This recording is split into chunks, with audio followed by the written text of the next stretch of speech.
Bismillahirrahmanirrahim. Dear students, اب جو lesson ہم پڑھ چکے ہیں، جس کا ہم ترجمہ کر چکے ہیں، اب ہم اس لیسن کے اہم ترین نکات کی طرف آتے ہیں تاکہ آپ کو اس کی کویشچن آنسر اور سمری لکھنے میں آپ کو آسانی رہے۔ کچھ نکات جو اس خطبے کے اندر ضروری ہے کہ آپ اس پر فوکس کریں اور دونوں پارٹس کے لیے آپ ان کو یاد کریں، پارٹ فرسٹ کے لیے بھی پیپر اور پارٹ سیکنڈ کے لیے بھی۔ پارٹ فرسٹ کے لیے تو آپ کو پتہ ہے کہ مختلف فگرز اور فیکٹس جہاں پر ضروری ہو تو آپ کو اندازہ ہے فرسٹ ایئر کے پیپر سے کہ وہاں پر آپ نے وہاں پر ان کو فل اپ کرنا ہے، اور جہاں پر کوئی اہم لفظ ہے یا جہاں پر کوئی اہم اشارہ ملتا ہے تو آپ اس کو سرکل کر کے پھر ذہن میں یاد رکھیں کہ یہ ہو سکتا ہے کہ یہ آ جائے۔ مثلا یہاں پر ذکر ہے کہ یہ کون سے ہجرت کے کون سے سال یہ واقعہ پیش آیا، تو آپ نے 10 ہجری کو لکھنا ہے۔ پھر یہ عیسوی کی کون سے سال کے مطابق، یہ 632 ہے، اور پھر شاید یہ آئے کہ یہ حج کے یعنی پہلی حج اور آخری حج جو حضور پاک صلی اللہ علیہ وسلم نے ادا فرمایا، اس موقع پر یہ خطبہ ارشاد فرمایا تھا۔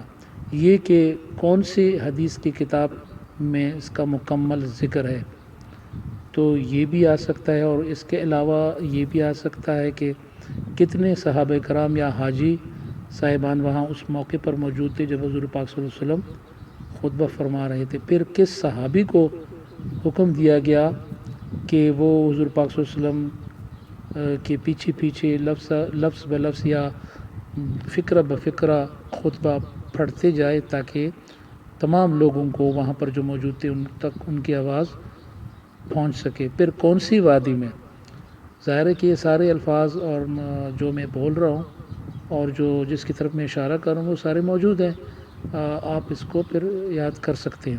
اچھا، جہاں تک سمری کی بات ہے تو سمری کے اندر آپ جو پوائنٹس شامل کریں گے کہ this is the last status of the holy prophet, آخری خطبہ ہے جو حضور پاک صلی اللہ علیہ وسلم نے فرمایا، اور اس موقع پر جو صحابہ کرام موجود تھے ان کو حکم دیا، ان پر واضح کر دیا کہ یہ ان کا فرض بنتا ہے کہ جتنے لوگ یہاں پر موجود ہیں وہ اپنے ان لوگوں تک یہ پیغام، یہ الفاظ میرے پہنچائے جو یہاں پر موجود نہیں ہے، اور جن تک آپ نے پہنچایا پھر ان کا فرض بنتا ہے کہ وہ میرے امت کے تقریباً آخری جو میری امت والے ہیں ان تک میری الفاظ اور میرے سارے ارشادات پہنچائے۔ اچھا، خلاصے کی طرف آتے ہیں تو حضور پاک صلی اللہ علیہ وسلم نے اونٹنی پر سوار ہو کر میدان عرفات کے قریب جو ہے خطبہ فرمایا، ارشاد فرمایا، اور فرمایا کہ سب سے بڑا نقطہ جو بیان کیا گیا ہے کہ ایک مسلمان کے لیے ضروری ہے کہ وہ دوسرے مسلمان کی جان و مال کی حفاظت کرے اور ان کو مقدس امانت سمجھے۔ پھر امانت کا جب ذکر آیا تو فرمایا کہ جن لوگوں نے امانتیں آپ کے پاس رکھی ہیں تو آپ کا فرض بنتا ہے کہ آپ ان مالکان تک ان امانتوں کو پہنچائیں۔ پھر دوسرا نقطہ یہ ہے کہ آپ نے کسی کو اذیت نہیں دینی تاکہ وہ آپ کو کوئی تکلیف نہ دے۔ پھر فرمایا کہ آپ نے قیامت کے دن اللہ تعالیٰ سے جا کے ملاقات کرنی ہے، اور وہ ملاقات اس لیے ہے کہ اللہ تعالیٰ اپنے بندوں سے ان کے اعمال کے بارے میں پوچھے گا، محاسبہ کرے گا، حساب کتاب کرے گا۔ پھر ذکر ہے نقطہ بہت اہم کہ سود کو حرام کیا گیا ہے، اور آج تک جتنی بھی سود لوگوں نے کسی کو دیے ہیں، سود کے لیے پیسے دیے ہیں جس کو اصل زر کہتے ہیں، کیپٹل اماؤنٹ، تو اس پر سود نہیں لیا جائے گا، یا جو انہوں نے سود کے علاوہ کچھ اور ان سے وعدے لیے ہیں تو ان کو حرام سمجھا جائے گا اور ان میں کمی کر دی جائے گی۔ تو سود کے بارے میں حضور پاک صلی اللہ علیہ وسلم نے اگلے سفر پر یہ فرمایا کہ اللہ تعالیٰ کی جانب سے سود حرام کر دیا گیا ہے۔ اچھا، اس صفحے پر آپ دیکھ سکتے ہیں کہ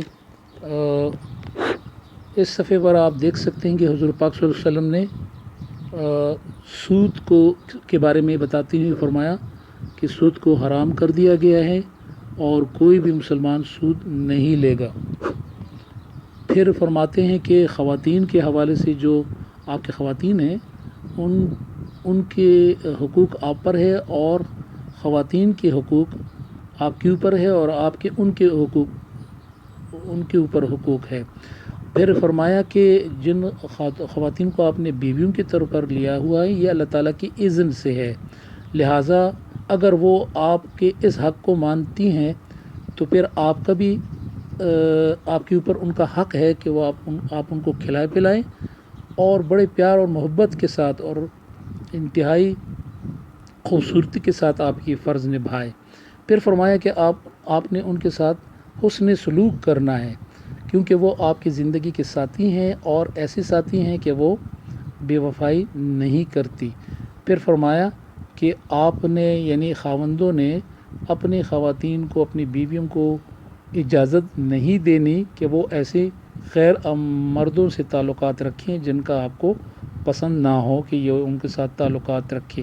یہ بھی آپ کا فرض بنتا ہے، یعنی مردوں سے فرما رہے ہیں کہ آپ کی خواتین پاک دامن ہو۔ پھر یہ بھی فرمایا کہ اللہ تعالیٰ کی عبادت کرو اور پھر انہیں 5 وقت کی نماز کے بارے میں تلقین فرمائی، پھر روزہ رکھنے رمضان کے مہینے میں اور پھر زکوٰۃ دینے کا حکم صادر فرمایا اور حج کرنے کی اگر کسی کی استطاعت ہو فرمایا کہ وہ حج بھی ادا کرے۔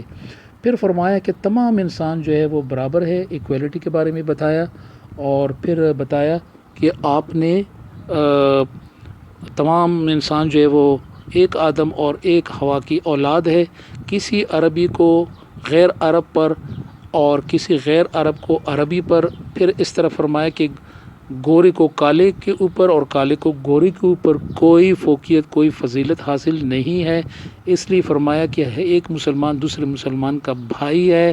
پھر فرمایا کہ تمام مسلمان ایک برادری کو تشکیل دیتے ہیں اور کسی مسلمان کے لیے جائز نہیں ہے، لیجٹیمیٹ نہیں ہے کہ وہ اپنی مسلمان بھائی کی اجازت کے بغیر کوئی چیز اٹھا لے یا اپنا لے یا ہتھیا لے جب تک کہ انہوں نے اپنی رضامندی سے اور آزادانہ وصیت سے یا اسی طرح سے ان کو آپ کے حوالے نہ کیا ہو یا آپ کو تحفے کے طور پر پیش نہ کیا ہو۔ پھر فرمایا کہ اگر آپ اس طرح کریں گے یعنی کسی دوسرے مسلمان کی اجازت کے بغیر ان کی کوئی چیز اٹھائیں تو اس کا مطلب یہ ہوگا کہ آپ اپنے سے ناجائز کر رہے ہیں، اپنے سے کوئی انصاف نہیں کر رہے ہیں۔ پھر آخر میں فرمایا کہ آپ نے اللہ تعالیٰ دوبارہ فرمایا کہ اللہ تعالیٰ کے سامنے جانا ہے اور آپ نے اپنے اعمال کا محاسبہ دینا ہے، حساب کتاب دینا ہے۔ پھر فرمایا کہ آپ نے میرے بتائے ہوئے راستے سے ہٹنا نہیں ہے۔ پھر اہم ترین اعلان آخر میں فرمایا کہ میرے بعد کسی نبی نے کسی ہادی نے پیغمبر نے نہیں آنا اور یہ کہ کسی امت نے پیدا نہیں ہونا، کسی اور مذہب یا دین کا وجود نہیں ہوگا، نہیں آنا۔ پھر فرمایا کہ آپ اس بات پر انتہائی غور کریں، ریزن ویل، بہت اچھے اس بات پہ سوچے کہ جو کچھ میں آپ کے سامنے کہہ رہا ہوں، آپ کو پہنچا رہا ہوں، آپ کو بتا رہا ہوں، اس پر غور کریں۔ اور وہ یہ الفاظ ہے، یہ باتیں ہیں کہ جن کے بارے میں حضور پاک صلی اللہ علیہ وسلم نے خاص طور پر تاکید کی کہ آپ نے اس کو غور سے سنا ہے۔ وہ یہ کہ 2 چیزیں میں آپ کے ہاں چھوڑ کر جا رہا ہوں، وہ یہ کہ آپ نے یہ سن لینا ہے اور اس پر غور کرنا ہے کہ میں قرآن اور اپنا اسوہ حسنہ یعنی سنت میں چھوڑ رہا ہوں، اور اگر آپ نے ان 2 چیزوں پر عمل کیا تو آپ کبھی بھی گمراہ نہیں ہوں گے۔ پھر آخر میں یہ فرمایا، صحابہ کرام کو حکم دیا کہ آپ میرے الفاظ کو دوسرے لوگوں تک پہنچائیں اور پھر وہ لوگ ان دوسرے لوگوں تک پہنچائیں، اور میں دعا کرتا ہوں کہ میری الفاظ جو میں ابھی اس وقت فرما رہا ہوں، بتا رہا ہوں، آپ کے سامنے پیش کر رہا ہوں، وہ آخری لوگ جو بالکل آخر میں جو میری امت ہے کا وہ دعا کرتا ہوں کہ وہ جو میرے براہ راست مجھے سن رہے ہیں ان سے بہتر طور پر ان الفاظ کو سمجھ بھی سکیں اور ان پر عمل بھی کریں۔ پھر کہتے ہیں کہ شہادت کی انگلی اٹھا کر آسمان کی جانب دیکھ کر، جس جو روایت میں آتا ہے حضور پاک صلی اللہ علیہ وسلم نے فرمایا کہ اے اللہ تو میرا گواہ بن، اس لیے کہ آج کے دن میں آپ کا پیغام لوگوں تک پہنچانے میں کامیاب ہو چکا ہوں اور آپ اس بات کی میری گواہ رہیں۔ اسٹوڈنٹس آپ ذرا سنیں کہ اب میں ڈیفیکلٹ ورڈز اور ایکسپریشنز کی طرف آ رہا ہوں. آپ ذرا غور کریں کہ اپوسٹل کا لفظ یہاں پر استعمال ہوا ہے جو آپ کی بک میں ہے. ورڈز اور میننگز انگلش ٹو انگلش بھی معنی ہے، لیکن میں اردو کا آپ کو بتاؤں گا. اپوسٹل کا مطلب ہے ہادی، پیغمبر. ہادی یعنی ہدایت دینے والا، اور پیغمبر پیغام رساں. اسنٹ کا ایک لفظ لکھا ہوا ہے یعنی منظوری دینا. جب حضور پاک صلی اللہ علیہ وسلم نے فرمایا کہ کیا میں اللہ تعالیٰ کا پیغام آ کے ہاں پورا پہنچا چکا ہوں، اور پھر حضور پاک صلی اللہ علیہ وسلم نے شہادت کی انگلی اٹھا کر اوپر دیکھا کہ اے اللہ تو میرا پھر گواہ بنی. لوگ سارے کہہ چکے ہیں کہ ہاں تو بالکل پیغام پہنچا چکا ہے، اپنی ذمہ داری پوری کر چکا ہے. تو یہاں پر اسنٹ کا مطلب منظوری دینا، گواہ بننا کے طور پر استعمال ہوا ہے. سب لوگوں نے اس بات کی منظوری دی، اتفاق کیا حضور پاک صلی اللہ علیہ وسلم کے اس سچے بیان سے جو آپ صلی اللہ علیہ وسلم نے اس خطبے کے دوران دے دیا. تو اسنٹ کا مطلب ہے منظوری، اتفاق کرنا. اسٹرے کا مطلب ہے گمراہ ہو جانا، یعنی سچے راستے سے بھٹک جانا. بی ویئر کا مطلب ہے خبردار رہنا، ہوشیار رہنا. کیپٹل کے بھی دو معنی ہے ویسے. کیپٹل دارالخلافہ یا دارالحکومت کو بھی کہتے ہیں، اور کیپٹل کا مطلب بڑا بھی ہے. ویسے یہاں پر اس کا مطلب ہے اصل زر، یعنی جو آپ کا اپنا اماؤنٹ ہے اور جس پر کہ لوگ پھر دوسرے لوگوں سے زائد رقم کا یعنی سود کا مطالبہ کرتے ہیں. تو وہ تو میں نے آپ کو بتایا ترجمے میں کہ حضور پاک صلی اللہ علیہ وسلم نے حکم دیا کہ اس کے بعد زکوٰۃ آپ نے سود پر حرام کر دیا گیا ہے، اور جو آپ کا کیپٹل اماؤنٹ ہے یعنی اصل زر ہے، جو آپ نے کسی کو اگر 5,000 روپے دیے ہیں تو آپ 5,000 تو لے سکتے اپنے، وہ آپ کا حق ہے، اور ضروری ہے کہ آپ وہ امانت ہے کہ وہ آپ کو پہنچائے. جس شخص کو آپ نے دیے سود کی قرضے کے پھر اس کے اوپر آپ قرض کا اضافی رقم کا جو مطالبہ کریں گے.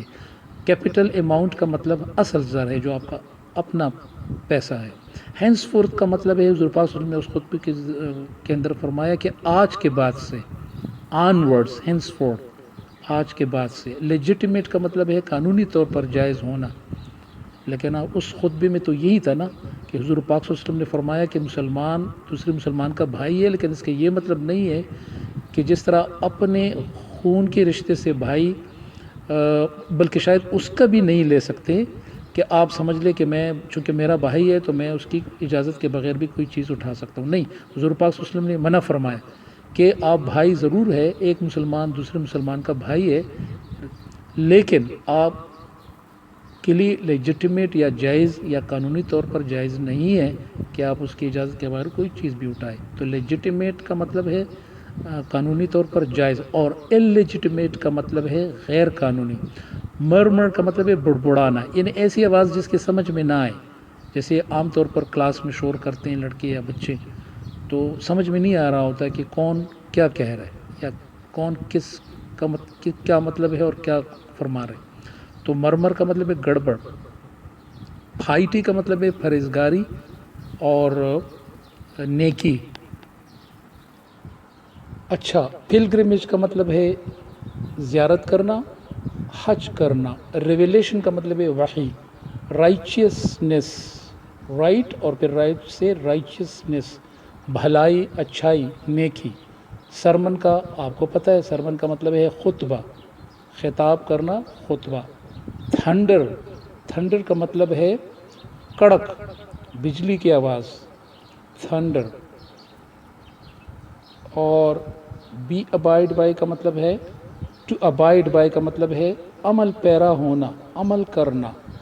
آپ نے اس کی معنی کو دیکھا کہ اس کا مطلب ہے ٹو ابائڈ بائی یعنی عمل پیرا ہونا.